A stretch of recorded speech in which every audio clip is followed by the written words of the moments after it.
કચ્છ જિલ્લાના રાપર તાલુકાના આડેસર ગામમાં પાણીના ટાંકામાં ડૂબી જવાથી માતા અને 2 માસૂમ પુત્રીઓ સહિત 3ના મોત થયા છે।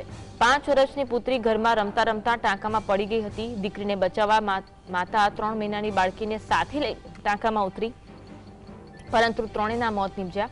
આ દુર્ઘટનાથી આખા આહિર સમાજમાં શોકની લાગણી છવાઈ ગઈ। મૃતદેહોને પલાસવા સરકારી હોસ્પિટલ ખસેડી પોસ્ટમોર્ટમ માટે મોકલવામાં આવ્યા છે।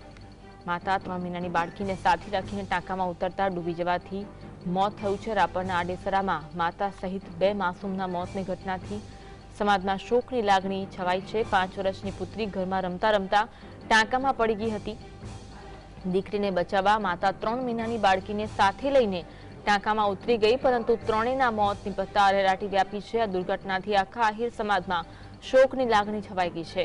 મૃતદેહોને પલાસવા સરકારી હોસ્પિટલ ખસેડી પોસ્ટમોર્ટમ માટે મોકલવામાં આવ્યા છે। આજ અંગે વધુ વાત કરીશું। સંવાદદાતા દાઉદ ફોનલાઈન પર જોડાયા છે। દાઉદ, અરેરાટી વ્યાપી જાય તેવી ઘટના બની છે, ઘટના અંગે માહિતી આપશો। જી, અમે રાપરના આડેસર ખાતે માતા સહિત 2 માસૂમ બાળકીઓના મોતની અરેરાટી ફેલાઈ ગઈ છે। આડેસરમાં રહેતા આહિર પરિવાર જે વાસમાં રહે છે, પાણીના ટાંકામાં ડૂબી જતા માતા અને 2 માસૂમના મોત થયા છે।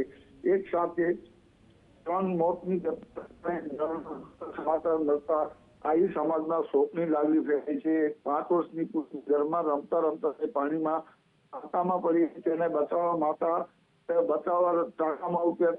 સાથે 3 મહિનાની અન્ય પુત્રી હતી, જેને લઈને નીચે ઉતરતા તે પણ પરંતુ તેને ત્યાં કોઈ ન હોતા 3ના મોત થયા છે। જ્યારે સ્થાનિક લોકોને જાણ થતા તેમને બહાર કાઢી અને સરકારી હોસ્પિટલમાં પોસ્ટમોર્ટમ માટે ખસેડાયેલ। આભાર માહિતી આપવા માટે।